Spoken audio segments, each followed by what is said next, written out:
Assalamualaikum warahmatullahi wabarakatuh. Assalamualaikum warahmatullahi Alhamdulillah, alhamdulillahilladzi arsala rasulahu bil huda wa dinil haqq liyuzhirahu 'ala dini kulli wa kafa billahi syahida. Asyhadu an la ilaha illallah wa asyhadu anna Muhammadan abduhu wa rasuluhu la nabiyya ba'da. Allahumma shalli ala Muhammad wa ala alihi wa sahbihi wasallim. Pertama-tama dan yang utama, marilah kita panjatkan puji serta syukur kehadirat Allah Subhanahu wa taala. Karena limpahan nikmatnya kita bisa dipertemukan kembali pada pekan ini dalam acara kajian pekanan kita. Setelah satu pekan sebelumnya kita libur. Kemudian salawat serta salam semoga senantiasa tercurah kepada junjungan kita, qudwah kita, Nabi Muhammad SAW, beserta keluarga beliau, sahabat beliau, dan umatnya yang senantiasa istiqomah. Mungkin langsung saja. Masih bertema Sirah Nabawiyah, yaitu dengan subtema sekarang adalah berakhirnya Khaybar. Pada Ustadz kita, Ustadz Daniel Barkah, waktu dan tempat dipersilakan.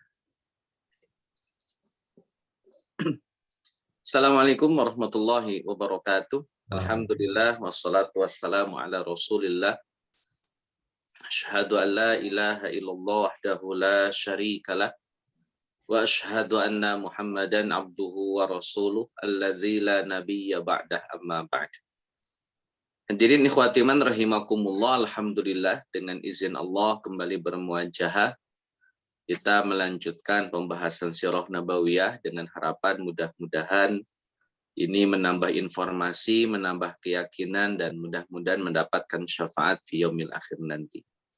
Salawat dan salam semoga dilimpah curahkan kepada Nabiullah Muhammad sallallahu alaihi wasallam beserta para keluarga, sahabat, dan segenap umat yang senantiasa itba' kepadanya ila akhiril hayah nanti, mudah-mudahan termasuk kita di dalam.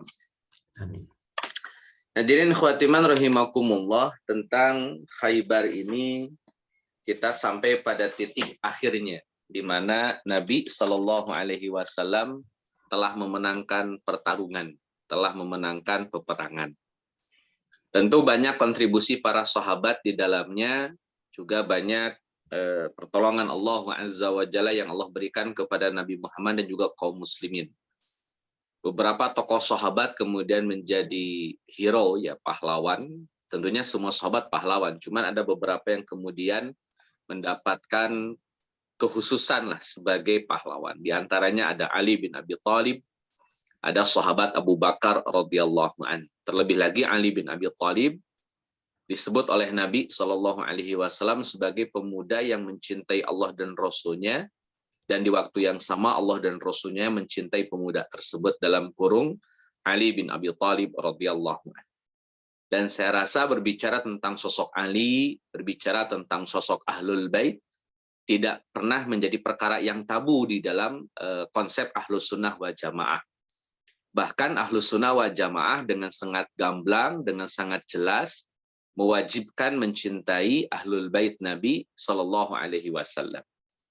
Bahkan kita mendapatkan isyarat dari sholawat yang biasa kita baca, Allahumma sholli ala Muhammad wa ala ali Muhammad.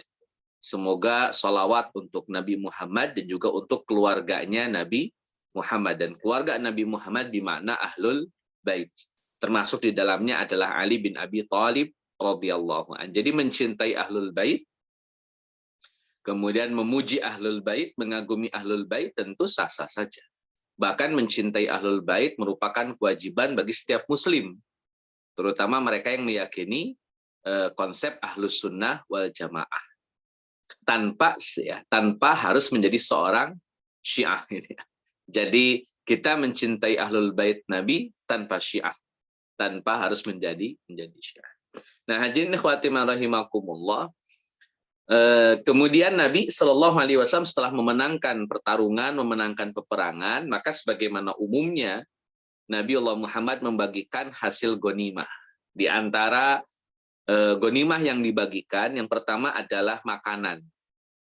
Yang namanya benteng yang di dalamnya ada banyak penduduk, tentu mereka punya logistik, ya. Kalau beberapa waktu yang lalu saya sampaikan ada satu benteng, dan benteng tersebut menjadi pusat logistiknya orang-orang Yahudi Khaybar. Benteng tersebut dikenal dengan Benteng Naim, dan ini sudah ditaklukkan oleh Abu Bakar As-Siddiq radhiyallahu an sebelum Ali bin Abi Thalib menjabat sebagai panglima perang saat itu. Jadi sudah selesai ini di awal-awal malah. Dan semua yang ada di Benteng Naim dalam kurung logistik itu dibagikan oleh Nabi Shallallahu Alaihi Wasallam. Di antaranya kayak lemak daging, kemudian minyak, madu, mentega, itu sudah ada di Benteng Naim dan dibagikan oleh Nabi Shallallahu Alaihi Wasallam. Kemudian boleh dimakan dan diambil tanpa dipotong 1/5. Ini kebijakan dari Nabi Shallallahu Alaihi Wasallam. Sebetulnya kan pada umumnya ghanimah itu harus dipotong dulu 1/5, baru yang 4/5-nya dibagikan. Itu pun menunggu Nabi Shallallahu Alaihi Wasallam yang membagikan. Jadi tidak boleh ada sahabat mengambil ghanimah atau mengambil sesuatu, entah makanan, minuman, senjata, kuda, tameng, pedang gitu, tanpa kemudian menunggu pembagian dari Nabi Shallallahu Alaihi Wasallam. Jadi kalau main asal ambil tidak boleh. Nanti bisa dihukumi mencuri jika mengambil ghanimah tanpa menunggu pembagian dari Nabi Shallallahu Alaihi Wasallam. Itu dihukumi nanti mencuri.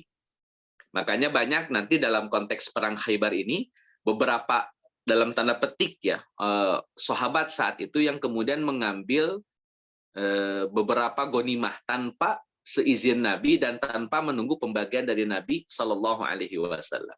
Sehingga ada beberapa orang yang akhirnya oleh Nabi dihukumi wah masuk neraka nih orang.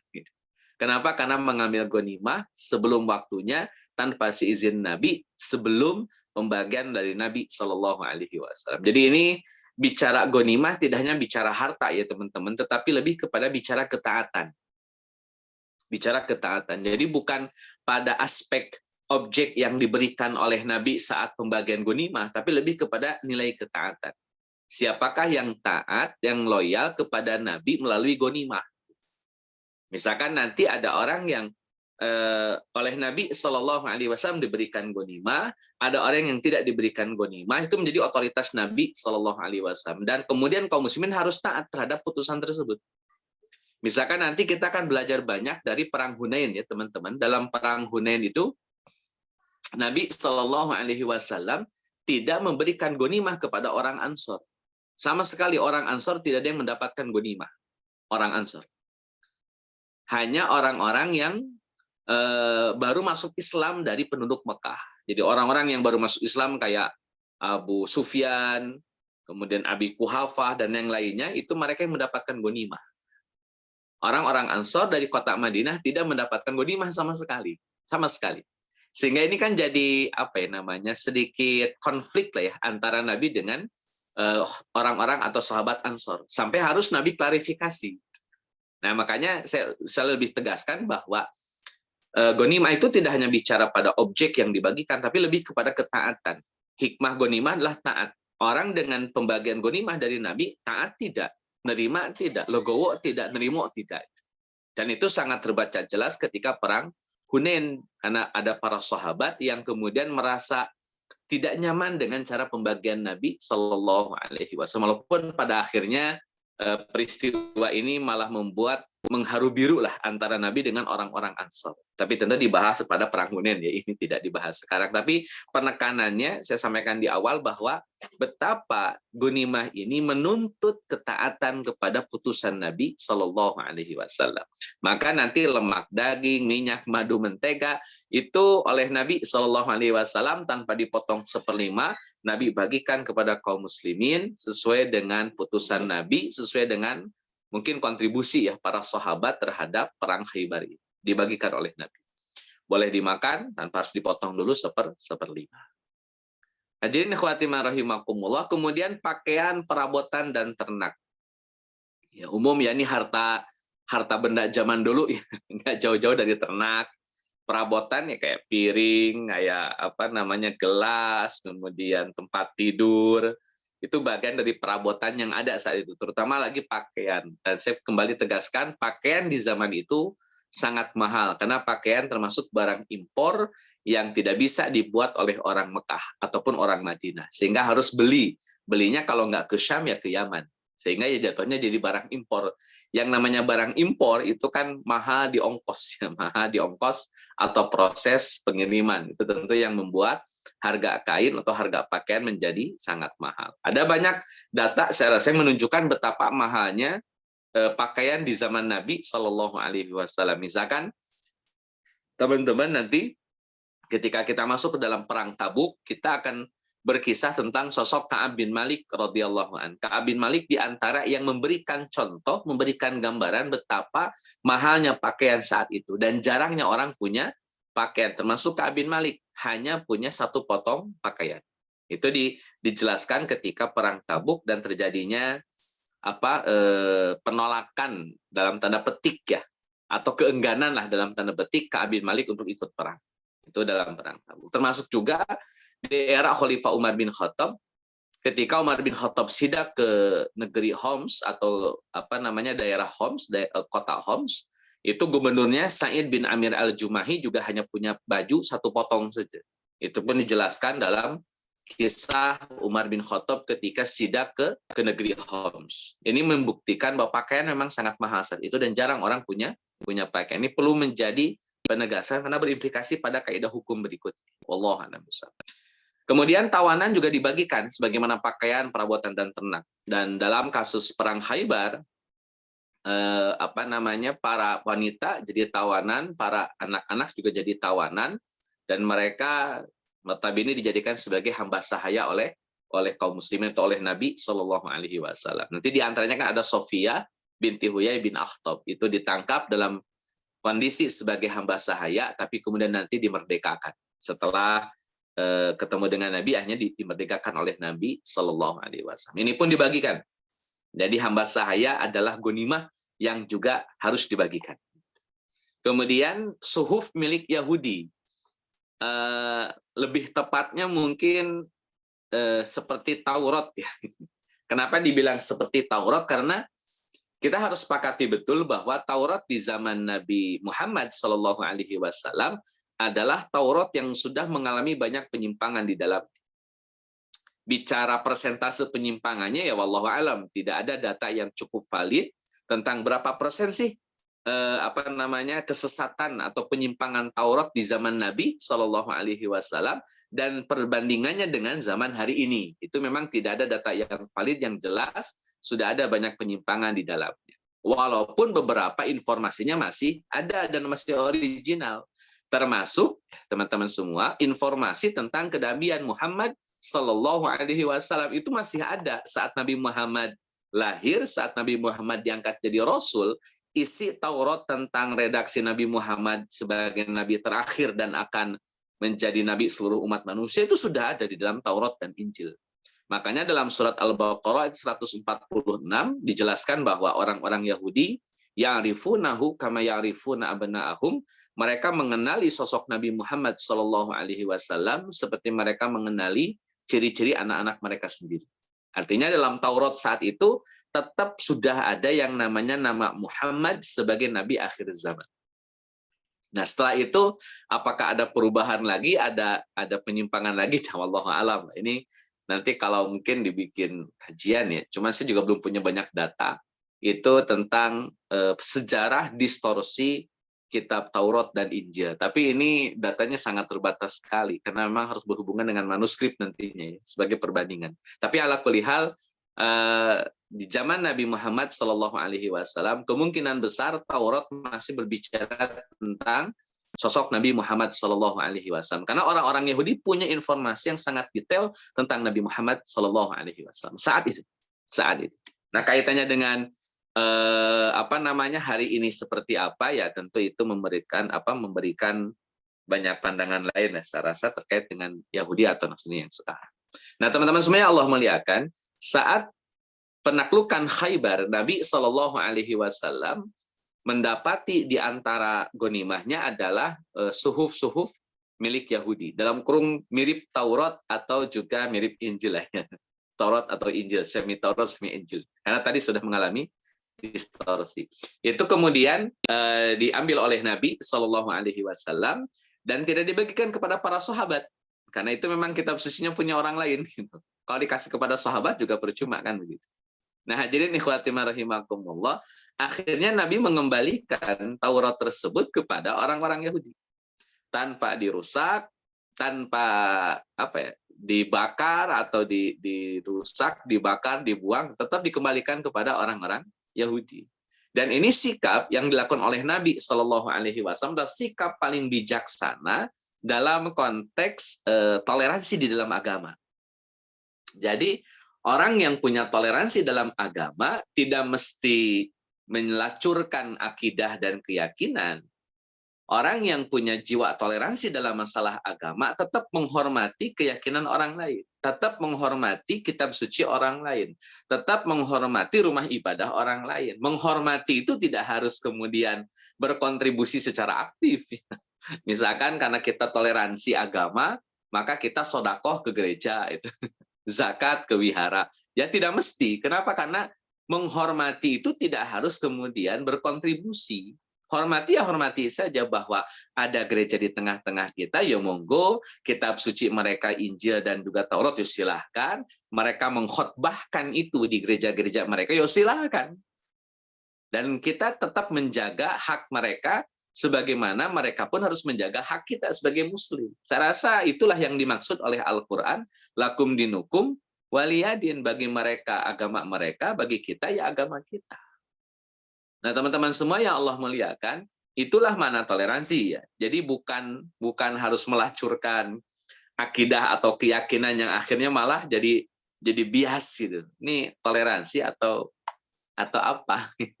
Saya rasa ini perlu didudukkan persoalannya, dan para ulama harus memberikan arahan yang jelas tentang mana toleransi yang sebenarnya. Jangan sampai kemudian kita salah memahami toleransi karena terjebak dengan kalimat rahmatan lil alamin. Islam itu adalah rahmat bagi seluruh alam, sehingga akhirnya semua yang ada ya harus kita berikan kontribusinya. Gereja ya dibersihkan, kemudian sinagog ya kita berikan sedekah. Saya rasa nggak nyampe segitunya.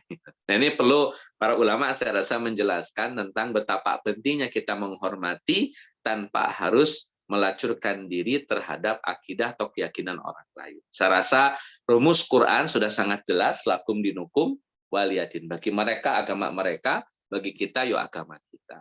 Nah, teman-teman semua yang Allah muliakan, maka setiap upaya pembiasan atau sengaja untuk mengakulturasikan agama-agama yang ada akan dianggap sebagai bentuk penyimpangan di dalam agama Islam. Dan bukan toleransi, tapi lebih kepada penyimpangan. Jadi membiaskan agama ini agar generasi yang akan datang kemudian jadi tidak tahu tentang mana batasan muslim dan kafir, tentu ini dianggap sebagai penyimpangan, bukan sebagai toleransi dalam beragama. Teman-teman semua yang Allah muliakan, ini saya tambahkan satu poin ya, berkaitan dengan taqiyah. Jadi ini kenapa saya masukkan dalam poin pembahasan ini, tentu tidak ada peristiwa taqiyah ini ya di zaman, maksudnya tidak dalam perang Khaybar gitu taqiyah ini, tetapi saya ingin masukkan bahwa ada memang beberapa kondisi di mana kaum muslimin itu menyembunyikan keyakinan itu ada. Jadi ya kalau kemudian menyembunyikan, ya dia harus hadir di tempat ibadah orang lain, misalkan dia harus nyaru lah begitu. Dan itu pernah dilakukan oleh sahabat ketika periode Mekah ya. Ini saya ulang, ketika periode Mekah, di mana Ammar bin Yasir radhiyallahu an harus pura-pura musyrik untuk menyelamatkan jiwa dan raganya, untuk menyelamatkan nyawanya. Dalam kasus Ammar bin Yasir, Al-Quran telah memberikan izin. Kata Allah Azza wa Jalla, man kafara billahi ba'di imani illa man ukriha wa qalbuhu mutmainnum bil iman. Nanti kan ujung-ujungnya azabun azim. Jadi Allah Azza wa Jalla sangat tidak suka jika ada orang kemudian murtad, kecuali kalau ukriha, dia harus mengucapkan sesuatu, atau harus menyebutkan sesuatu, atau harus bersikap sesuatu, wa qalbuhu mutmainnum bil iman, tapi hatinya tetap komit dengan iman. Cuman lisannya lisan yang mengandung kemusyrikan, perbuatannya mengandung kemusyrikan, tetapi hatinya tetap iman. Konteks ini adalah konteks ketika kita sedang terancam nyawa dan jiwa kita. Artinya kalau tidak terancam ya tidak mesti begitu. Gitu. Tidak mesti harus datang ke gereja, nyanyiin apa, bacain apa, ya tidak mesti. Kenapa? Kok kita nggak terancam kok. Apalagi kita nih mayoritas begitu. Tidak haruslah begitu juga. Malah mempermalukan mayoritas jadinya. Makanya Al-Quran menggambarkan kasus Ammar bin Yasir atau kondisi Ammar bin Yasir sebagai pelajaran bahwa jika ada terancam, jika ada sesuatu yang bisa mengganggu jiwa seseorang, mengganggu keamanan seseorang, maka monggo. Silakan ada mekanisme takiyah namanya. Takiyah itu menyembunyikan keimanan kita dari orang-orang, dari pandangan orang-orang, dari penglihatan orang-orang, supaya kita aman, safety. Dibolehkan oleh agama kita. Sekaligus juga ayat ini, teman-teman, menjadi penjelasan bahwa takiyah itu menyembunyikan iman, bukan menyembunyikan kesesatan. Ini tentu berbeda dengan teman-teman Syiah. Misalkan Syiah yang disembunyikan kan tentang kemunkarannya. Saya pernah ngobrol dengan salah satu murid saya, dia afiliasinya Syiah Ijabi kayak gitu. Waktu saya tanya, kamu tahu nggak kalau Syiah menghalalkan mut'ah? Saya bilang begitu. Akhirnya dia bilang, nggak tahu Pak. Nanti saya tanya dulu lah sama bapak saya. Singkat cerita, besoknya dia langsung ngajak ngobrol dan langsung cerita. Kata dia, Pak, saya sudah nanya ke bapak saya, Syiah kami menolak nikah mut'ah. Ini kan jawaban yang di luar dari kitab-kitab mereka. Sedangkan kitab-kitab mereka, ulama-ulama mereka menghalalkan mut'ah, membolehkan mut'ah, bahkan menganjurkan mut'ah.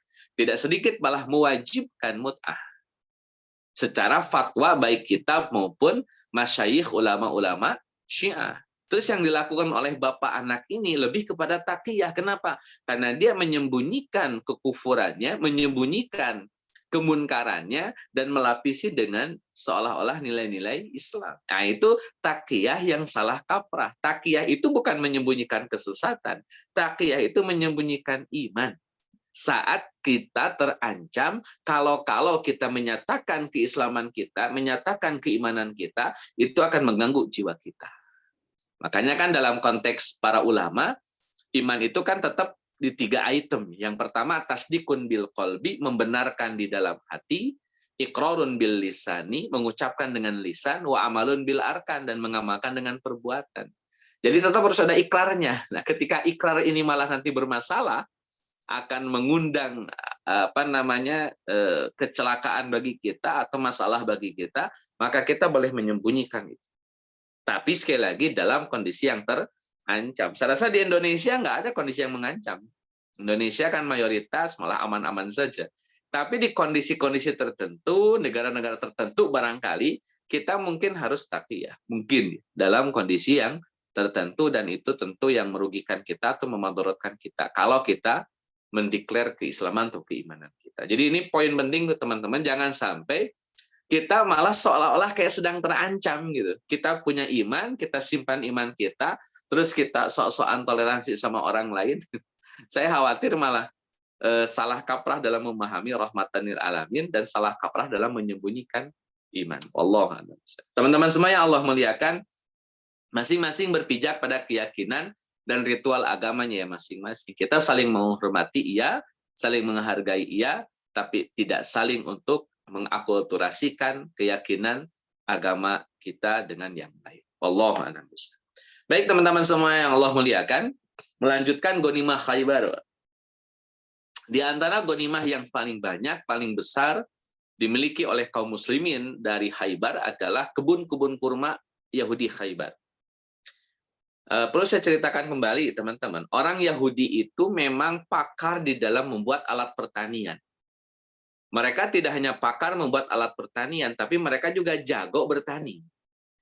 Jadi memang feel-nya itu bukan dagang, feeling-nya itu lebih ke bertani. Itu orang-orang Yahudi Khaybar.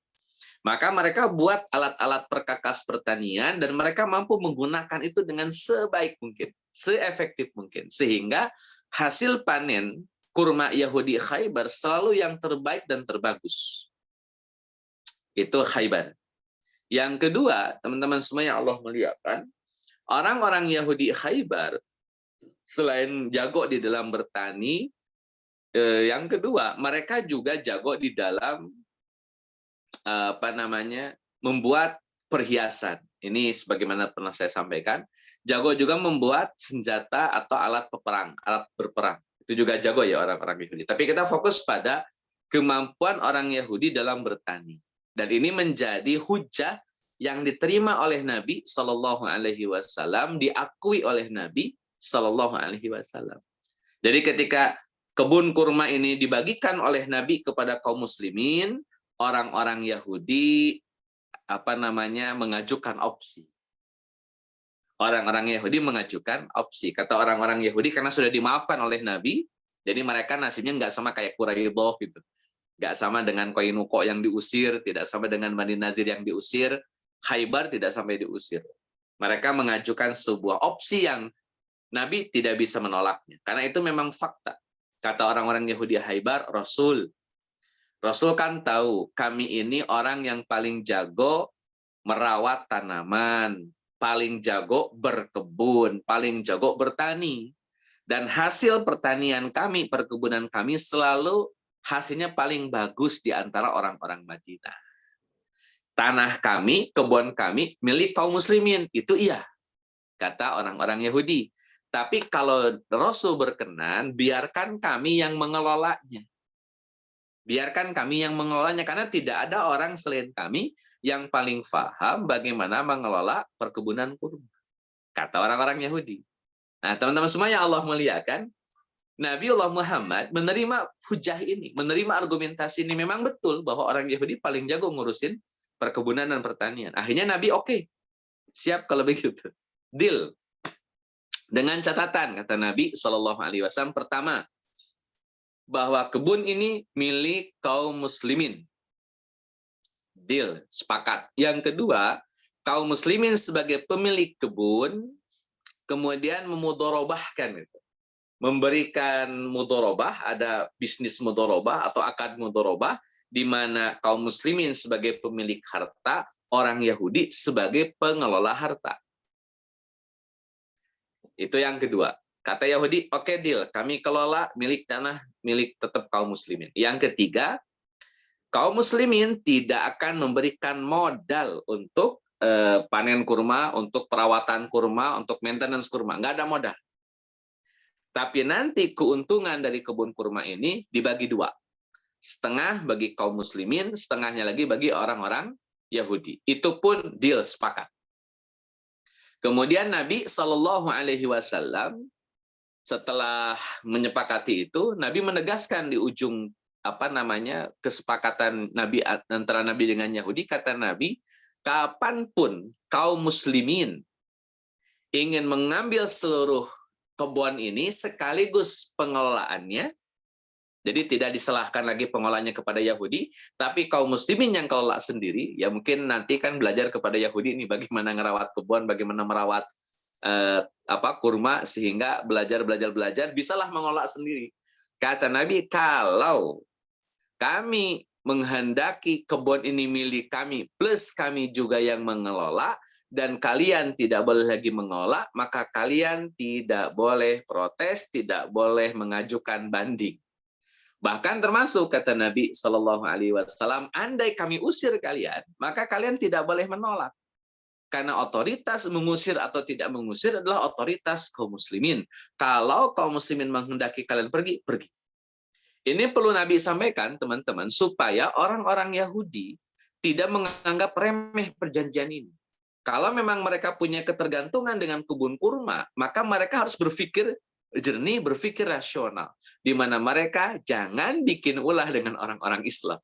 Sekali mereka bikin ulah dengan orang-orang Islam, kemudian Nabi tidak suka dengan hal itu, kemudian Nabi mengusir mereka, selesai. Nasib mereka selesai. Ini kan jadi warning betul bagi para Yahudi, kami tidak boleh bikin ulah dengan kaum muslimin jika ingin bertahan mengelola kebun kurma Khaybar. Dan ini sekali lagi jadi cara Nabi, ya sekaligus ancaman bagi orang-orang Yahudi, sekaligus cara bagi Nabi supaya Yahudi Khaybar tidak mengikuti jejak kabilah-kabilah Yahudi sebelumnya. Ini warning keras dari Nabi. kode keras dari Nabi, jangan sampai kalian macam-macam lagi sama kaum muslim. Dan itu efektif teman-teman, setidaknya sampai Khalifah Abu Bakar. Nanti setelah diganti oleh Umar bin Khattab radhiyallahu an, setelah Umar bin Khattab yang jadi khalifah, putusannya adalah mengusir seluruh Yahudi Khaybar. Tentu ada alasan kenapa Umar sampai mengusir Yahudi Khaybar. Yang jelas kesalahannya fatal. Allah.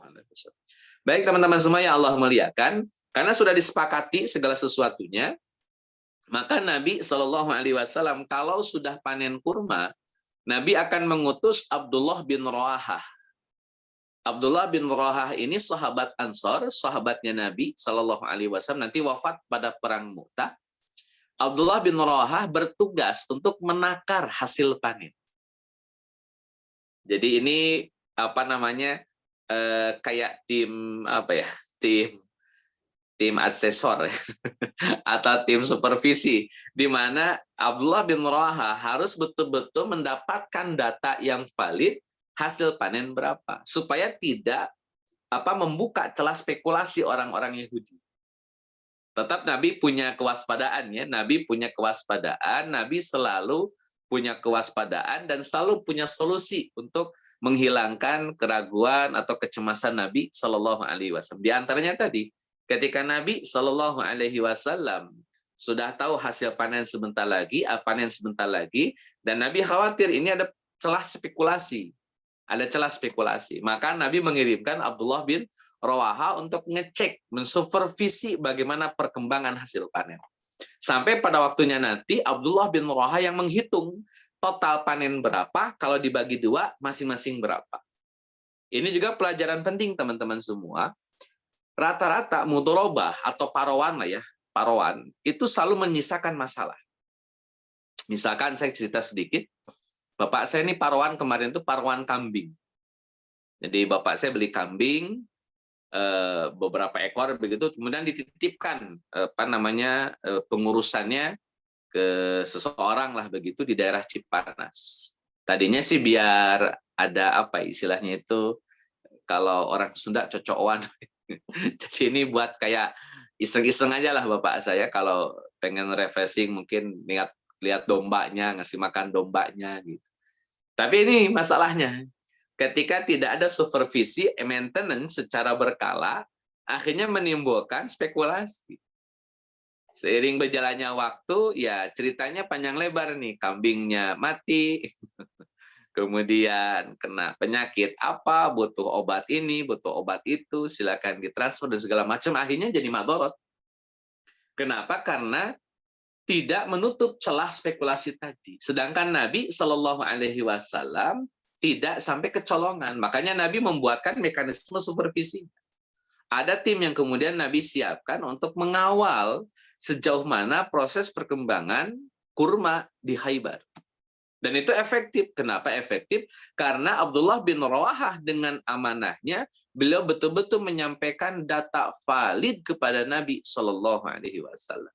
Saking amanahnya Abdullah bin Rawahah, teman-teman, ketika orang-orang Yahudi ngajak untuk bermain curang, ngajak untuk nyuap, nyogok, ngajak untuk memberikan gratifikasi, Abdullah bin Rawahah tetap komit. Sampai malah Abdullah bin Rawahah marah kepada orang-orang Yahudi yang mencoba menyuap Abdullah bin Rawahah. Kan lumayan kalau misalkan data aslinya, nih misal contoh saja, misalkan data aslinya 1 ton hasil kurma. Laporkan ke Nabi 800 kintal. Yang 200 kintal itu kan menjadi milik Yahudi nanti. Jadi 400, padahal harusnya kan 500. Jadi pembagiannya 400. Nanti Abdullah bin Rawahah dapat untung dari situ. Ini diajukan oleh orang-orang Yahudi. Mungkin bahasanya, bang, udah bang lah. Gak usah jujur-jujur amat.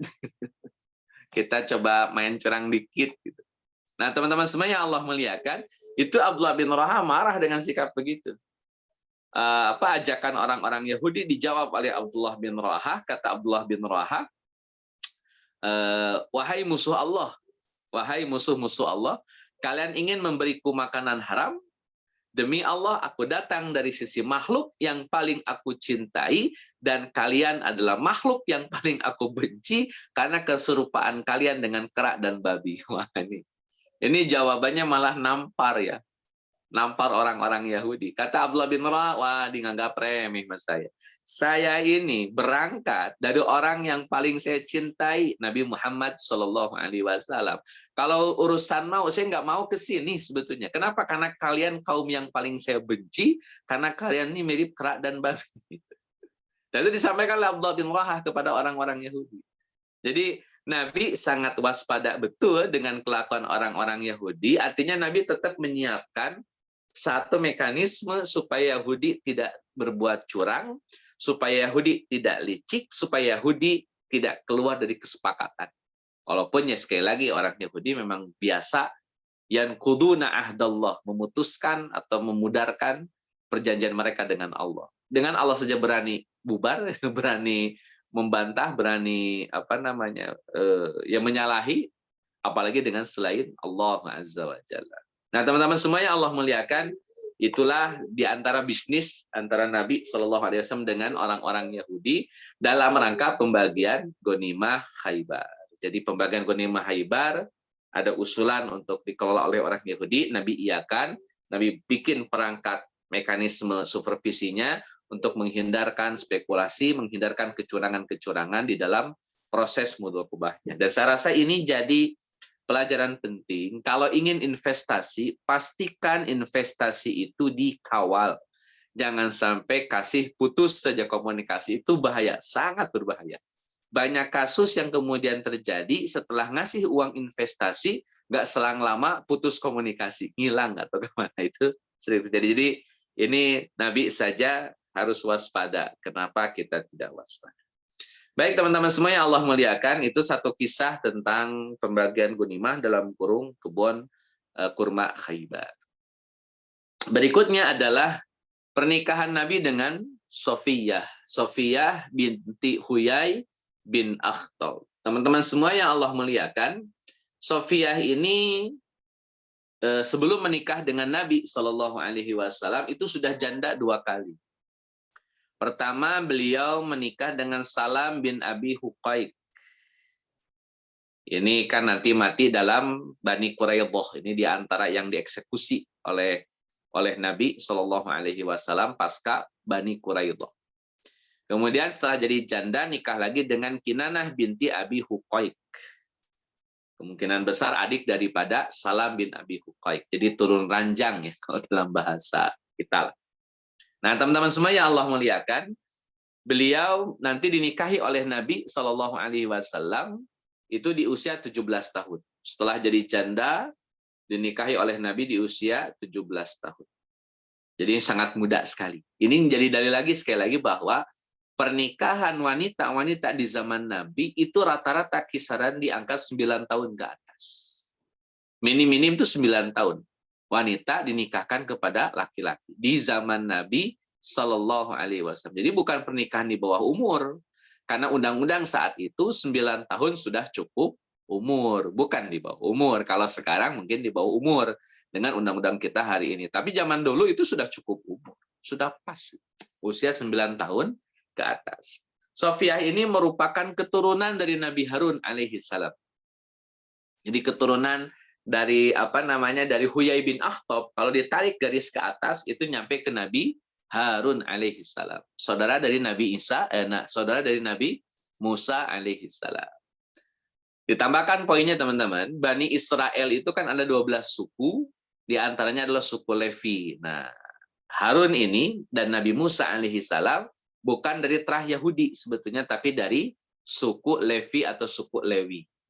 Terus kenapa disebut Yahudi? Karena saat itu di zaman Nabi Muhammad Shallallahu Alaihi Wasallam, Yahudi tidak lagi difahami sebagai suku, Yahudi tidak lagi dipahami sebagai kabilah atau bani.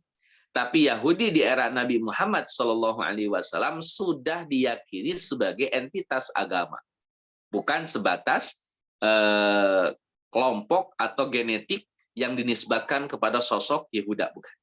Tapi sudah dikenal sebagai entitas agama Yahudi. Jadi ini akhirnya semua kalangan Bani Israel, mau suku Levi, mau dari keturunan Yusuf, mau dari keturunan Bunyamin, mau dari keturunan Isakhar dan Jad Naftali, maka seluruh Bani Israel yang kemudian meyakini entitas keyahudian tadi, maka mereka semuanya disebut dengan Yahudi. Sejak saat itu sudah dikenal dengan nama Yahudi. Karena mereka tidak lagi bicara sukunya, tapi bicara entitas keagamaan dalam kurung ritual dan keyakinan yang berkaitan dengan tradisi-tradisi Yahudi.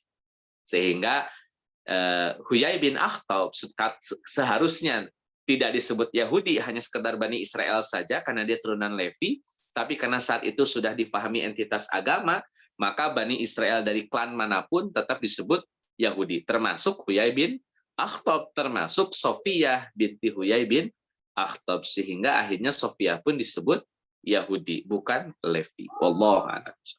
Teman-teman semua yang Allah muliakan, tambahan poinnya, Sofiyah binti Huyai bin Akhtab ini berwajah cantik dan putih bersih. Ini disampaikan ketika Nabiullah Muhammad hendak bermalam pertama dengan Sofiyah, itu Sofiyah didandanin oleh juru rias lah di zaman Nabi. Itu kata juru riasnya, demi Allah tidak ada wanita yang lebih putih, lebih cantik, lebih bersih kecuali Sofiyah. Nah, ini ungkapan pujian. Dan saat itu usianya masih 17 tahun. Masya Allah. Jadi sudah cantik, muda, putih, bersih. Dan kondisi ini, teman-teman, karena cantik, putih, bersih ya, namanya wanita cantik, tentu banyak orang yang cemburu. Banyak orang yang cemburu.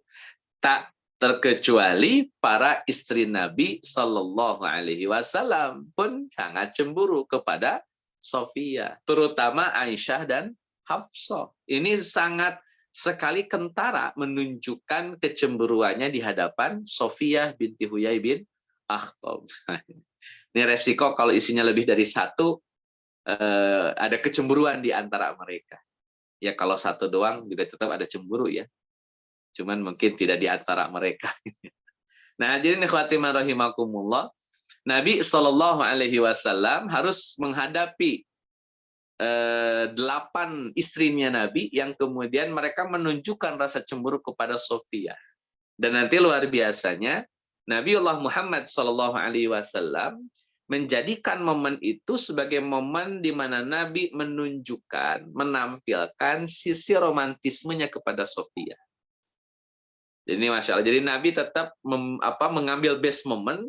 Nabi tahu isi Nabi yang lain cemburu kepada Sofiyah, maka saat itulah justru Nabi memberikan perhatian ke Sofiyah, memberikan jawaban-jawaban ke Sofiyah yang menenangkan, menunjukkan perhatian kepada Sofiyah, menunjukkan cinta kepada Sofiyah. Itu saat para istri Nabi yang lain cemburu. Jadi ini untuk menenangkan hati Sofiyah, untuk menggembirakan hati Sofiyah, untuk menghilangkan kesedihan Sofiyah. Ini Masya Allah. Jadi Nabi SAW paham betul seorang wanita Yahudi berada di tengah-tengah bangsa Arab, jauh dari keluarganya, jauh dari tempat tinggalnya, kemudian harus berkumpul dengan wanita-wanita yang jadi madu-madunya, yang rata-rata agak cemburu. Bukan benci ya, tapi cemburu. Jelas cemburu berbeda dengan benci ya. Ini perlu dibedakan, sangat mendasar. Cemburu itu kan ekspresi kecintaan terhadap Nabi yang akhirnya kalau Nabi beralih ke yang lain tuh agak gimana gitu. Karena memang mereka sangat mencintai Nabi Shallallahu Alaihi Wasallam. Jadi bukan benci, lebih ke cemburu. Baik teman-teman semua yang Allah muliakan, Sofiyah nanti wafat di usia 50 tahun. Saat itu khalifah yang ada adalah Muawiyah bin Abi Sufyan radhiyallahu anhu. Ketika menikah dengan Nabi Shallallahu Alaihi Wasallam, saat itu Nabi usia 60 tahun, Sofiyahnya 17 tahun. Jadi selisih 43 tahun. Dan ini pernikahan yang luar biasa. Kenapa? Karena Nabi Shallallahu Alaihi Wasallam satu-satunya istri beliau dari kalangan Yahudi, ya Sofiyah binti Huyai bin Akhtab. Qadarallahnya tidak punya keturunan. Kalau punya keturunan, Masya Allah jadi keren, jadi dahsyat. Baik teman-teman semua yang Allah muliakan, Sofiyah binti Huyai bin Akhtab awalnya ini diserahkan kepada Dihyah al-Kilabi. Awalnya. Jadi orang-orang dulu menganggap Dihyah al-Kilabi lebih pas untuk Sofiyah. Atau Sofiyah lebih pas untuk Dihyah al-Kilabi. Ternyata Itu dikoreksi juga oleh orang-orang zaman dulu, oleh para sahabat maksudnya, oleh para sahabat. Kata para sahabat, sepertinya Nabi Allah Muhammad yang lebih pantas untuk mendapatkan Sofiyah binti Huyai bin Akhtab. Maka Sofiyah oleh Dihyah diserahkan kepada Nabi Shallallahu Alaihi Wasallam.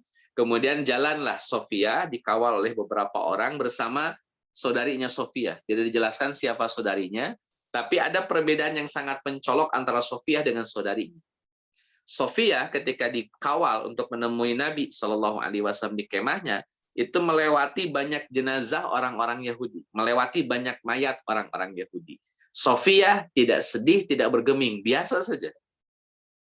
Beda dengan saudarinya, itu sampai pada level meratap, teriak-teriak meratap, gitu. Ngeraung-ngeraung karena sedih melihat banyaknya korban jiwa dari kalangan Yahudi. Kalau Sofiyah tidak stabil, tenang, santai. Nah, teman-teman semua yang Allah muliakan, ini menunjukkan kualitas iman Sofiyah. Jadi Sofiyah waktu itu kan masih mau dibawa ke Nabi. Beliau belum bersyahadat di hadapan Nabi. Artinya saat itu masih beragama Yahudi. Itu dengan sikap beliau sudah kelihatan tanda-tanda imannya Sofiyah. Padahal belum bersyahadat di hadapan Nabi. Dan ternyata ini memiliki kronologis sebelumnya ketika Sofiyah binti Huyai bin Akhtab radhiyallahu anha masih bersuamikan Kinanah, Kinanah binti Abi Hukaik, itu mendapatkan isyarat tentang sosok Nabi Muhammad SAW, tentang keislaman beliau. Nanti ada kisahnya. Baik teman-teman semuanya Allah muliakan, Nabi SAW menikahi Sofiyah setelah suci dari haidnya dan setelah beliau masuk Islam. Setelah sampai di kemah Nabi, akhirnya oleh Nabi SAW dinikahi, dan mas kawinnya adalah kemerdekaan Sofiyah. Karena kan tadinya Sofiyah hamba sahaya, oleh Nabi dinikahi dengan mas kawin, dibebaskan dari status hamba sahaya. Sama kayak kasus Juwariyah binti Haris, sama persis kasusnya. Jadi dinikahi, sebelum dinikahi dimerdekakan.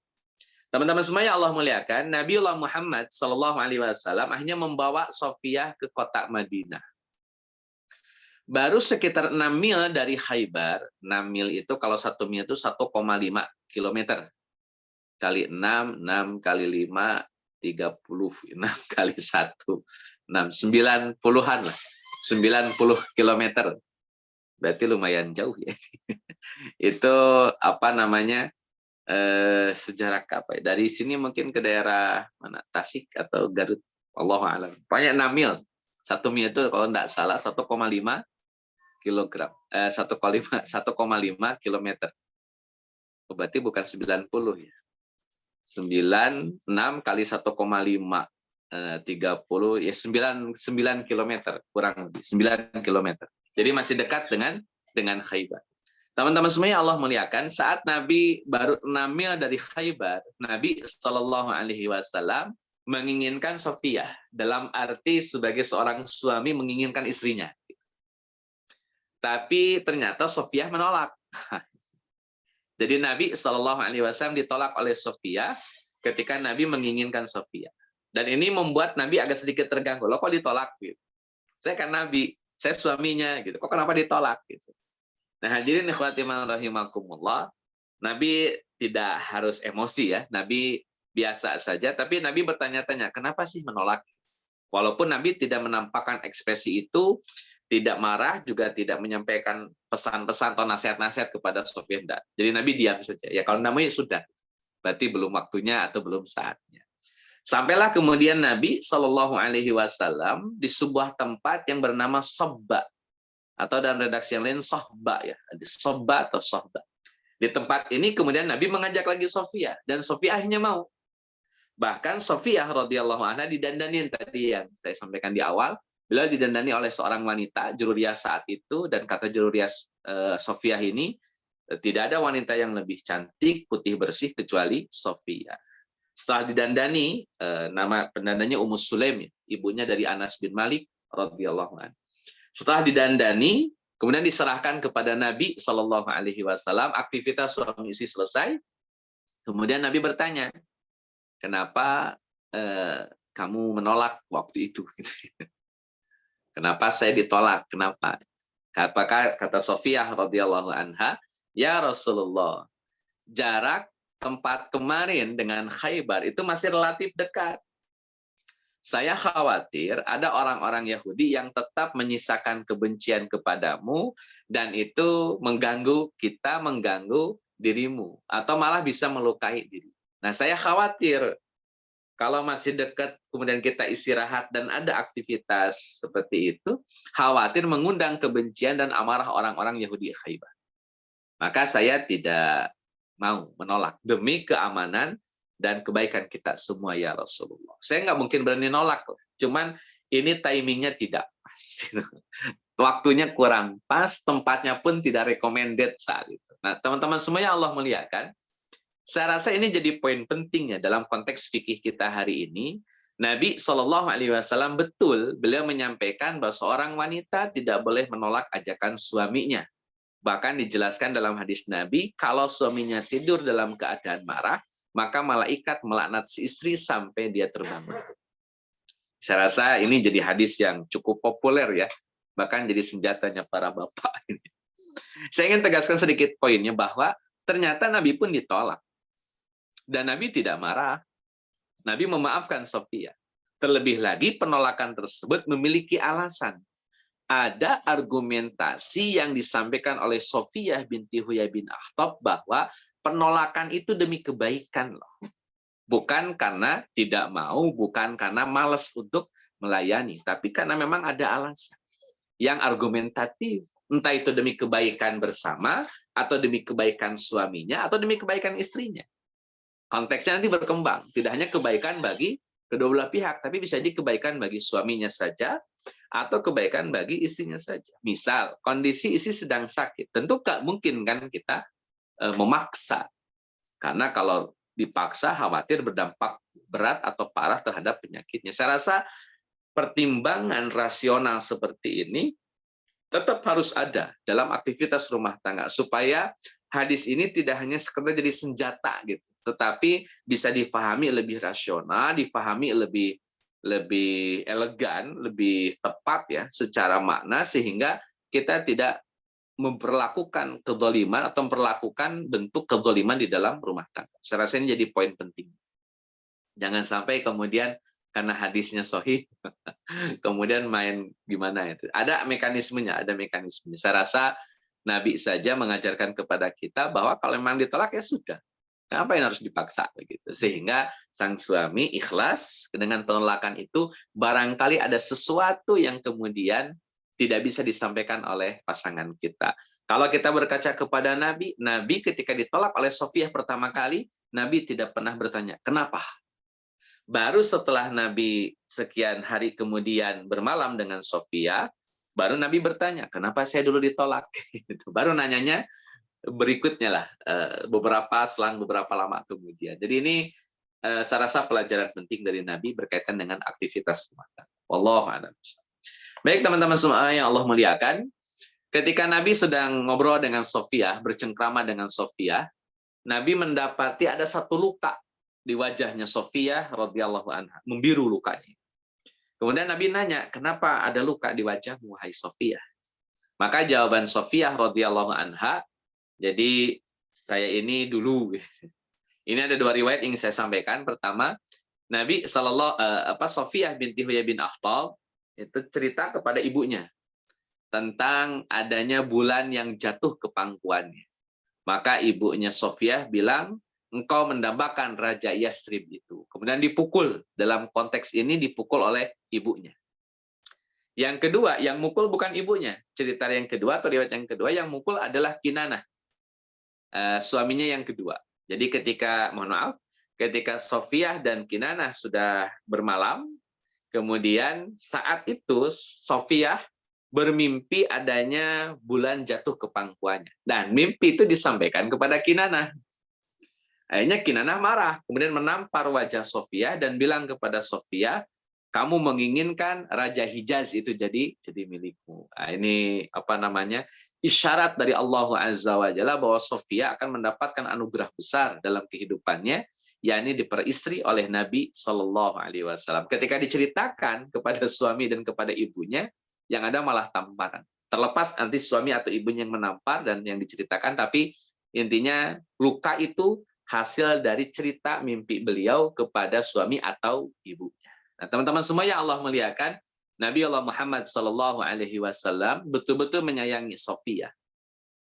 Dalam banyak kesempatan Nabi menunjukkan ekspresi kecintaannya kepada Sofia.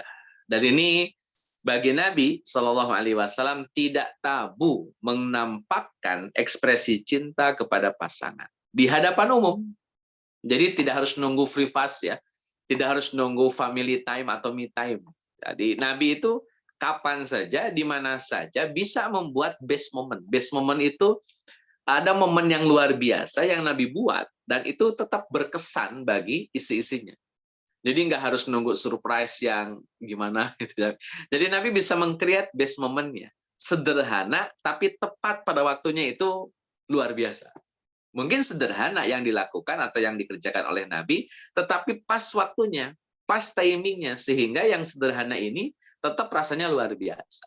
Contoh misalkan, ketika Nabi Shallallahu Alaihi Wasallam sudah naik ke atas untanya untuk melanjutkan perjalanan ke Madinah, Nabi Shallallahu Alaihi Wasallam melihat Sofiyah agak kesulitan naik tanduknya yang ada di unta, naik unta, agak kesulitan untuk naik unta.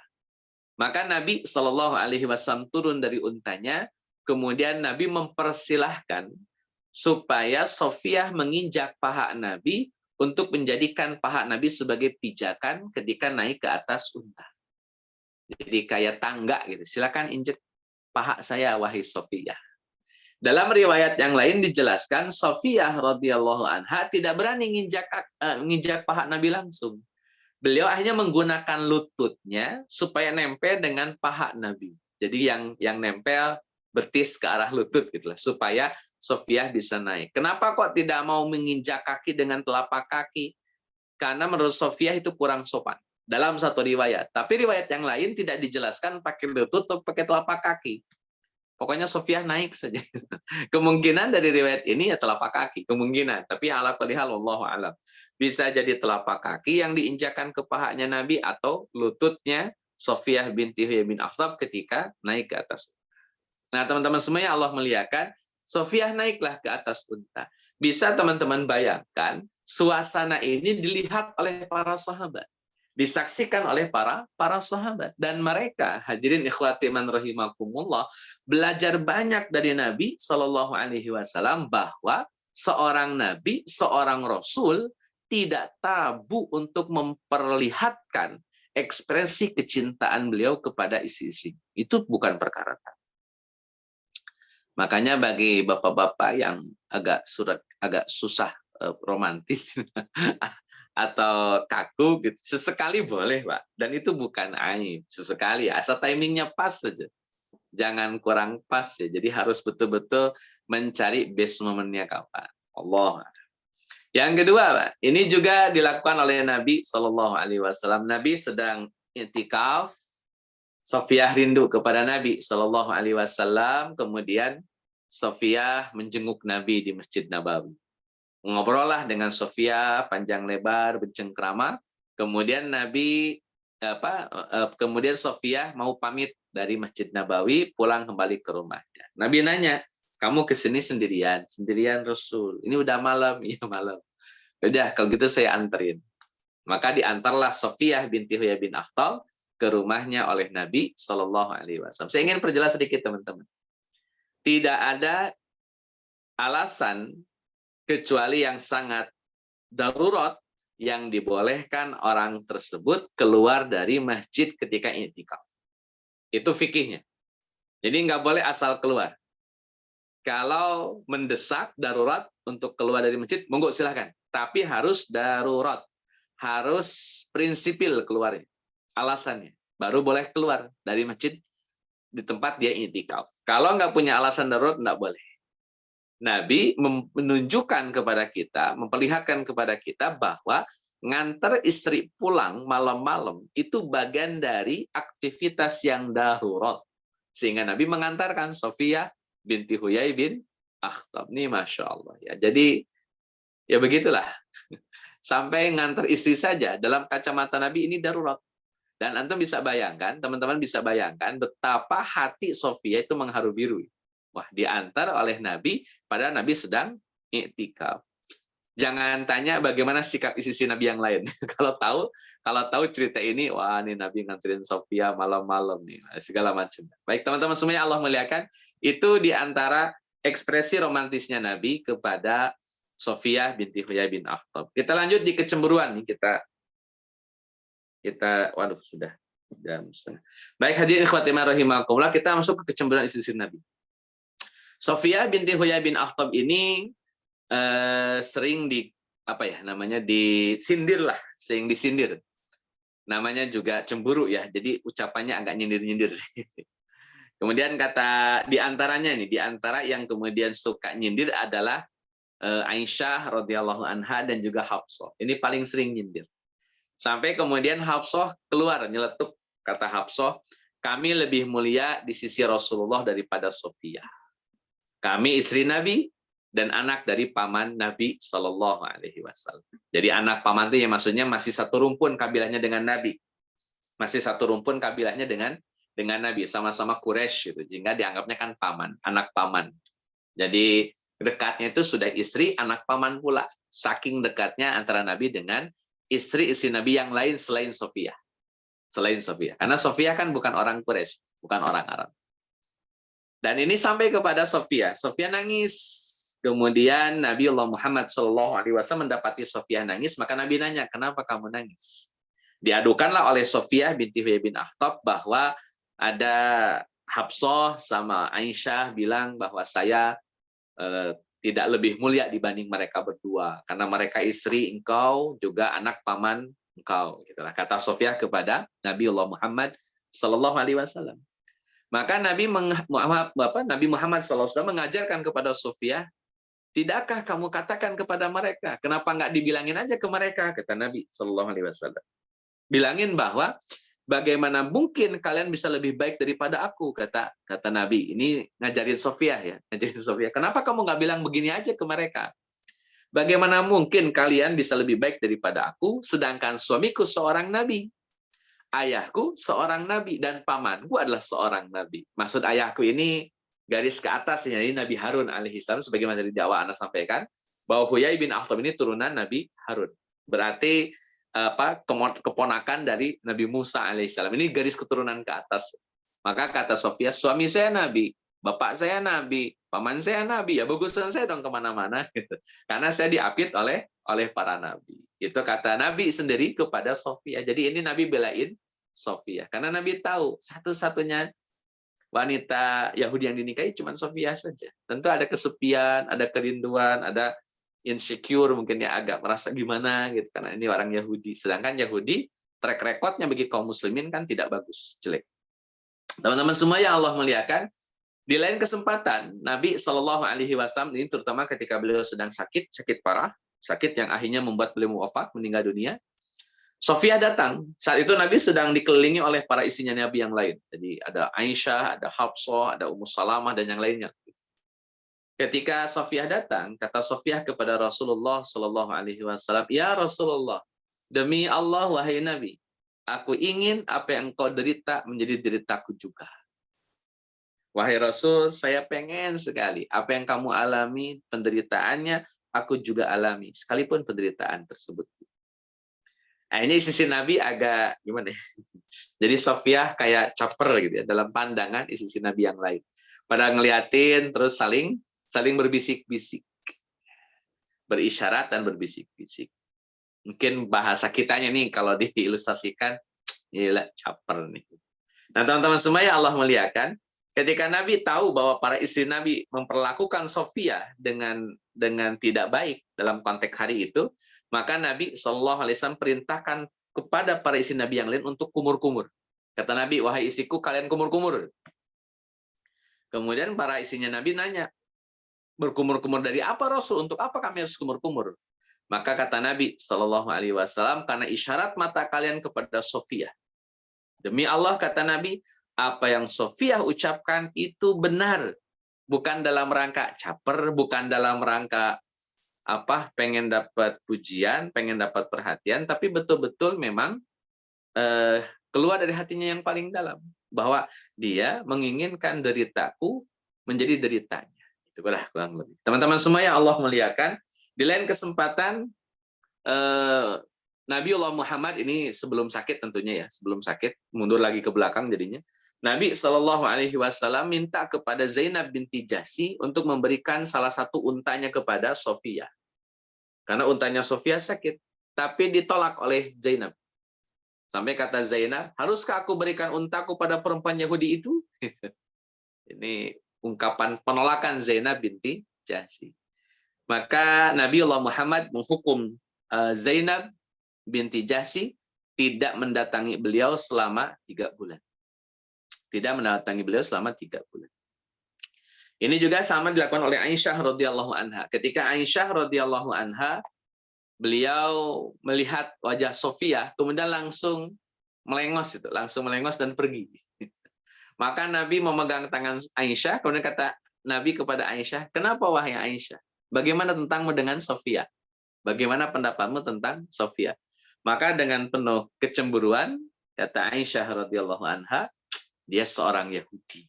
Cantik sih, tapi kan dia Yahudi gitulah. Jadi ini bentuk kecemburuan para istri-istri Nabi kepada Sofia binti Huyai bin Akhtab. Dan kecemburuan ini masuk kategori yang wajar-wajar saja, sah-sah saja. Tentu kecemburuan ini karena saking cintanya mereka kepada Rasulullah Shallallahu Alaihi Wasallam, bukan karena kebencian mereka kepada Sofia. Mereka tidak benci Sofia, tapi mereka cemburu kepada Sofia. Ada banyak kelebihan yang Sofia miliki yang kemudian tidak dimiliki oleh istri-istri Nabi yang lain. Dan itu wajar. Para istri pasti memiliki keutamaan dibanding istri-istri Nabi yang lain. Memiliki kekurangan dibanding istri-istrinya Nabi yang lain. Itu sah-sah saja, wajar-wajar saja. Wallahu a'lam bishawab. Selesai itu dulu barangkali. Ada yang mau ditanyakan atau tidak?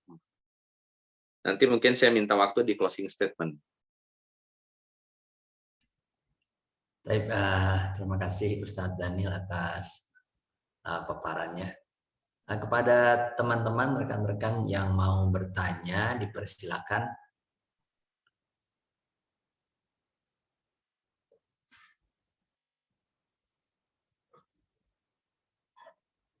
Sepertinya belum ada nih Ustadz. Siap. Untuk saya lanjutin aja dulu ya, biar selesai. Siap. Baik, hadirin khawatiman rahimakumullah. Setelah selesai perang Khaybar, ada sosok namanya Zainab binti Harith. Zainab binti Harith ini istri dari Salam bin Mishkam, tokoh dari Yahudi Khaybar. Karena kebencian kepada Islam, kepada Nabi Shallallahu Alaihi Wasallam, dendamlah kepada Nabi, maka Zainab ingin membunuh Nabi Shallallahu Alaihi Wasallam. Sebelum dia melakukan rencana membunuh Nabi, Zainab binti Haris mengumpulkan data. Ngumpulin data. Di antara data yang Zainab binti Haris kumpulkan adalah Nabi menyukai daging kambing. Di antara bagian tubuh kambing yang paling Nabi sukai adalah paha kambing bagian kanan.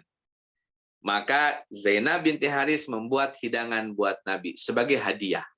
Dan dia bubuhi di paha kanan kambing ini, kambing tersebut beberapa racun. Ditaburi racun. Singkat cerita, diserahkanlah hidangan tersebut kepada Nabi Shallallahu Alaihi Wasallam.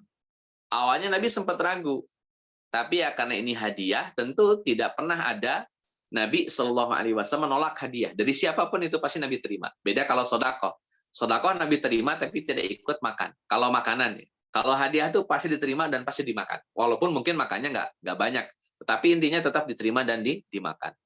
Saat itu, teman-teman semua yang Allah muliakan, Nabi sedang bersama Bishr bin Barra. Maka singkat cerita, hidangan itu disediakan oleh Zainab binti Haris, diterima oleh Nabi Shallallahu Alaihi Wasallam. Kemudian Nabi dengan Bishr bin Barra menikmati hidangan tersebut. Ya, karena Nabi suka paha kanan, maka Nabi langsung ambil paha yang kanan. Ketika Nabi makan, baru satu potong daging, Nabi Shallallahu Alaihi Wasallam lalu memuntahkan kembali daging tersebut. Dalam banyak riwayat disebutkan karena ada tulang dari kambing tersebut yang bicara, yang Nabi dengar bahwa makanan ini beracun. Ada yang menyebutkan dagingnya yang bicara bahwa makanan ini beracun. Ada riwayat yang menyebutkan Jibril yang datang dan menyampaikan bahwa daging ini beracun. Ya wallahu alam antara daging, tulang atau Jibril. Yang jelas Nabi tahu bahwa makanan ini beracun. Kemudian Nabi SAW membuang makanan tersebut. Namun kan karena saripati si dagingnya sudah terhisap, tetap saja ada yang tertelan. Walaupun dagingnya sudah dibuang. Saat itu teman-teman semuanya Allah muliakan, Bishr bin Barra juga makan dan beliau sudah mengunyah satu potong daging kambing. Jadi dimakan oleh Bishr bin Barra. Cuman Bishr bin Barra tidak mau memuntahkan kembali. Kalau Nabi langsung memuntahkan, kalau Bishr bin Barra tidak dimuntahkan. Kata Bishr bin Barra ketika sudah ketelan si daging tersebut, wahai Rasulullah Shallallahu Alaihi Wasallam, ketika aku memakan daging kambing wanita Yahudi itu, sebetulnya aku telah menyadari bahwa makanan ini nggak normal, ada masalah. Kayaknya ada racun. Aku ingin membuangnya saat itu, tapi khawatir membuat engkau jijik gara-gara itu. Baik, ini Masya Allah. Jadi Nabi, ada sahabat makan di samping beliau, sahabat ini mau buang makanan, tapi nggak enak sama Nabi. Takut Nabi jijik gara-gara beliau membuang makanan. Nah, teman-teman semua ya Allah muliakan. Jadi ini sebelum Nabi membuang makanan pun itu Bishr bin Barra sudah merasa nggak enak. Pas memakan daging sudah nggak enak. Makanya beliau, waduh, buang jangan. Tapi kalau dibuang takut Nabi jijiknya ditelan. Ternyata Nabi malah buang makanan. Tapi ini beliau sudah menelan daging tersebut. Sehingga tidak selang lama dari kasus ini Bishr bin Barra akhirnya meninggal dunia. Padahal sudah dibekam, sudah ditolong oleh kesehatan atau tenaga medis, tapi kemudian tetap tidak tertolong. Bishr bin Barra akhirnya wafat, meninggal dunia. Nah, teman-teman semua Allah muliakan, Zainab binti Haris kemudian ditanya, kenapa kamu melakukan ini? Maka kata Zainab binti Haris, wahai Rasul, sebagaimana engkau ketahui, gitu, engkau telah membuat kaumku seperti inilah. Engkau telah melakukan banyak tindakan terhadap kaumku. Kata Zainab binti Haris, maka akan kulakukan balas dendam kepadamu. Jika engkau adalah seorang raja, maka kau akan merasa senang dengan kematianmu. Kalau engkau raja, ya aku senang kamu mati. Dan yang kedua, jika kamu seorang nabi, tentu Tuhanmu akan memberikan tahu, akan menginformasikan tentang adanya racun tersebut. Jadi, mana saja yang kemudian terjadi, saya senang-senang aja. Sekaligus ngetes kamu ini nabi atau bukan nabi. Itu jawaban Zainab binti Haris kepada Nabi Shallallahu Alaihi Wasallam. Dalam banyak riwayat disebutkan bahwa Nabi memaafkan Zainab binti Haris. Dalam banyak riwayat ada yang menyebutkan bahwa Nabi memaafkan Zainab binti Haris. Namun di riwayat yang lain ada penjelasan juga bahwa Zainab binti Haris akhirnya dikisos oleh Nabi Shallallahu Alaihi Wasallam atas tuntutan dari keluarganya Bishr bin Barra. Dan akhirnya teman-teman semua yang Allah muliakan, makanan yang beracun di Khaybar sering menimbulkan rasa sakit bagiku. Ini kata Nabi Shallallahu Alaihi Wasallam kepada Aisyah radhiyallahu anha, lambung dan saluran yang ke jantung terasa pedih teriris-iris. Ini ungkapan Nabi menggambarkan bahwa saat Nabi menghisap saripati makanan tersebut atau daging tersebut, racun sudah bereaksi di tubuh Nabi, tapi reaksi ini 4 tahun kemudian baru terasa.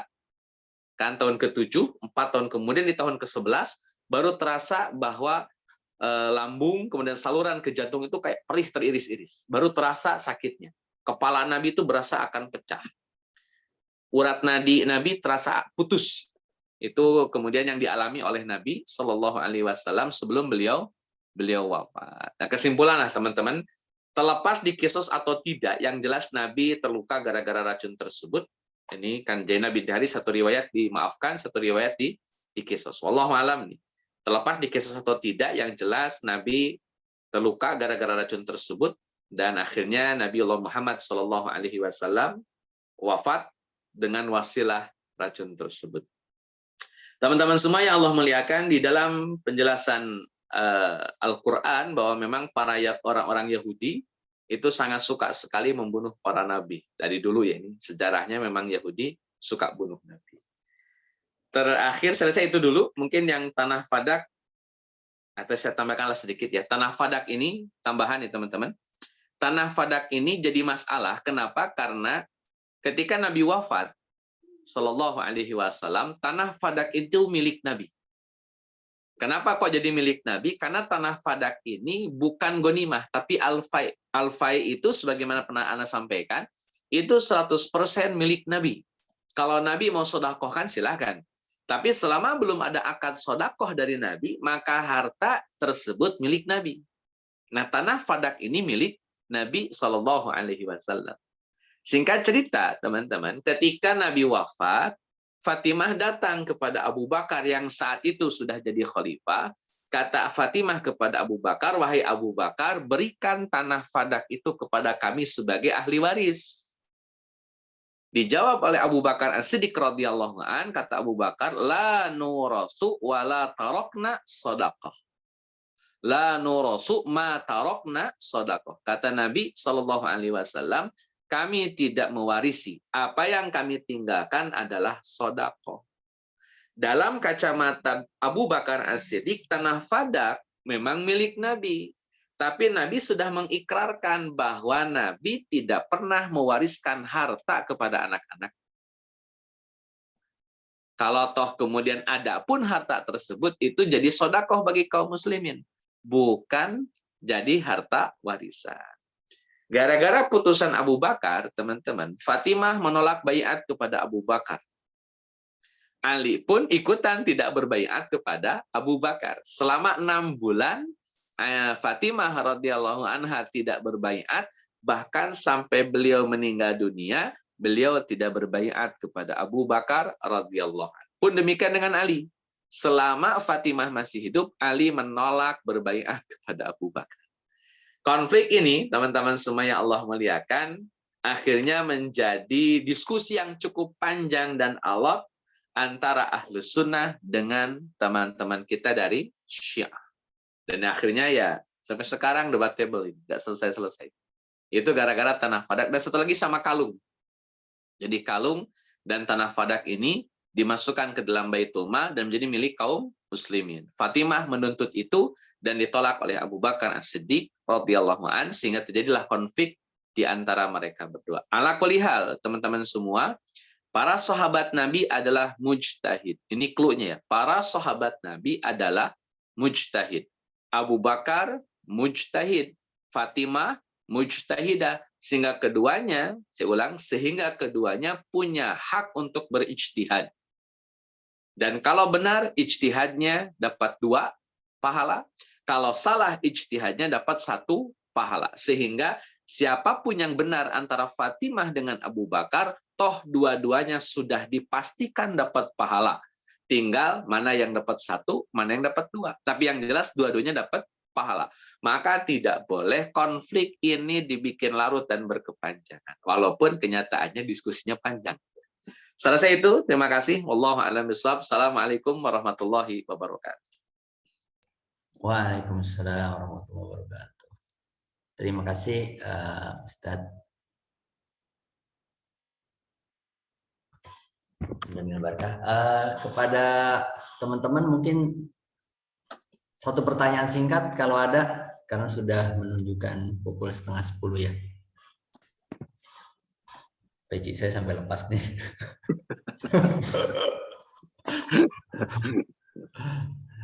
Gimana teman-teman? Materinya cukup padat ya, ada beberapa topik-topik yang menarik semua gitu. Menarik semua. Ada yang romantis, ada yang ada yang racun, ada yang Sunni Syiah. Tapi mungkin karena sudah 9:30 kali Ustadz ya. Ya, siap. Jadi, nanti boleh ditunda di pekan depan, pertanyaan yang sekarang nggak boleh. Kalau memang kita ya. Buat pekan depan. Gimana teman-teman? Kalau ada mungkin Ustadz Daniel bisa, mungkin dari saya aja Ustadz. Boleh silakan saja. Terkait Syiah Ustadz. Siap. Sebenarnya posisi kita itu kepada Syiah apakah karena ada sebagian sahabat kita yang permusuhannya sangat kuat sekali kepada Syiah. Ada juga yang menganggap Syiah itu bagian dari Islam. Ada juga yang menganggap kalau ke pemuka agamanya harus keras, tapi kepada umatnya harus lembut. Macam-macam gitu, Ustaz. Ya, siap. Ulama juga kayaknya ada yang menganggap Syiah itu bagian dari Islam kayak gitu. Ya. Itu sebenarnya kita posisinya terhadap Syiah ini seperti apa, Ustaz? Baik, pertama kita bedakan tentang teologi Syiahnya. Jadi satu, teologi Syiah, hukumnya apa? Yang kedua, sikap terhadap penganut Syiah bagaimana? Itu saya rasa samalah dengan misalkan ya, Kristen ya, orang Nasrani. Bicara teologi Trinitasnya tentu kita bilang salah. Salah, dan itu menyesatkan sekali. Tuhan sama dengan tiga, tiga sama dengan satu, jelas salah. Tapi sikap kita kepada orang Nasrani kan tidak harus kemudian gimana-gimana. Sama saja dengan orang-orang Syiah. Secara teologi, keyakinan, kita banyak jelas perbedaan mendasar dengan mereka. Jadi ini tidak bisa diganggu-gugat. Walaupun memang ada yang teologi Syiah yang masih relatif aman. Misalkan Syiah Zaidiyah. Tapi kan hari ini kita tidak bisa mengidentifikasi Syiah hari ini Syiah Imamiyah atau Syiah Zaidiyah. Kan kita tidak bisa identifikasi. Apalagi kemudian ada mekanisme takiyah di mana mereka menyembunyikan, dalam tanda petik ya, takiyah mereka menyembunyikan kesesatan. Kan ini makin susah lagi. Kita mengidentifikasi sesuatu yang kesesatannya disembunyikan oleh mereka, kan agak susah. Tetapi setelah sederhana, ketika bicara teologi keyakinan di situ misalkan satu, meragukan Al-Quran yang sekarang ada, karena mereka menganggap ada banyak reduksi di dalam Al-Quran, kemudian menganggap Ali lebih mulia dibanding Nabi bahkan, atau lebih mulia dibanding para sahabat pada umumnya, bahkan mereka berani mencela Ummul Mukminin, mereka berani mencela para sahabat, mereka berani menyesatkan atau mengkafirkan Abu Bakar dan Umar. Jelas ini berbeda dengan Ahlus Sunnah wal Jamaah secara hakikatan dan mendasar. Karena Ahlus Sunnah wal Jamaah tidak pernah mencela sahabat, tidak pernah mencela Ummul Mukminin, tidak pernah ragu dengan isi Al-Quran, tidak pernah mendahulukan Ali dibanding yang lain. Jadi proporsional semuanya lah. Ali tetap utama. Ali tetap utama dan tetap punya keutamaan, tetapi tidak lantas kemudian melebihi keutamaan yang lainnya. Jadi ya proporsional saja. Masing-masing punya maziyah, punya keutamaan, punya kelebihan, ya sudah di situ saja. Tanpa harus kemudian yang satu lebih utama dibanding yang lain. Walaupun mekanisme itu ada. Mana yang lebih utama dan mana yang tidak lebih utama daripada yang satunya lagi. Itu ada mekanisme itu. Kayak Abu Bakar lebih utama dibanding yang lain, Umar, Utsman, baru kemudian Ali. Ala kulli hal itu ada. Dan bukan Ali yang pertama. Sehingga hal-hal ini menjadi prinsip di dalam Ahlus Sunnah wal Jamaah. Maka kita tegaskan Syiah dengan keyakinan teologinya yang berani mencela sahabat, mencela Ummul Mukminin, melebihkan Ali dibanding Nabi, jelas salah. Nah, adapun sikap kita kepada mereka secara sosial, secara personal, sama saja pada umumnya kita bersikap kepada orang. Ada orang ahli maksiat, dia pemabuk, dia pezinah, dia koruptor gitu. Bagaimana sikap kita itu? Tetap kita bersikap yang baik. Kita nasihatnya tetap nasihatin. Kita diskusi tetap diskusi. Jadi tidak harus kemudian gara-gara dia Syiah, kemudian kita perlakukan intimidatif atau diskriminasi. Mungkin mudah-mudahan dengan sikap kita yang elegan, yang bijaksana, malah dia terpancing untuk menjadi Ahlus Sunnah. Saya rasa bisa saja demikian karakternya atau kondisinya. Adapun masalah, nanti kalau Syiahnya berkuasa dan mereka akan membantai kita dan segala macam, itu kan masih asumsi. Bisa iya, bisa tidak, kan tergantung, karena kita tidak bisa mengukur Syiah itu dari kasus 1, 2, 3 negara. Artinya bisa jadi mereka berkuasa kayak Iran, misalkan nantinya, intimidatif terhadap kaum Sunni, atau seperti Suriah, misalkan, intimidatif terhadap Sunni. Itu bisa jadi. Tapi juga bisa jadi tidak, kan? Bisa jadi tidak. Artinya tidak intimidatif. Jadi kekhawatiran itu sah-sah saja, tapi jangan sampai dipastikan kekhawatiran itu. Misalkan, ini kalau mereka begini pasti begini. Jangan dipastikan dulu, sebenarnya belum pasti kok. Semuanya ongoing proses. Tapi yang jelas, kalau kita ingin diskusi, monggo silakan buka jalur diskusi. Kalau kita ingin berdebat, monggo silakan buka jalur berdebat. Yang jelas, kita tetap menghormati mereka, menghargai mereka, tapi keyakinan tersebut tidak bisa kita tolerir karena keyakinan itu keluar daripada manhaj ahlus sunnah wal jamaah.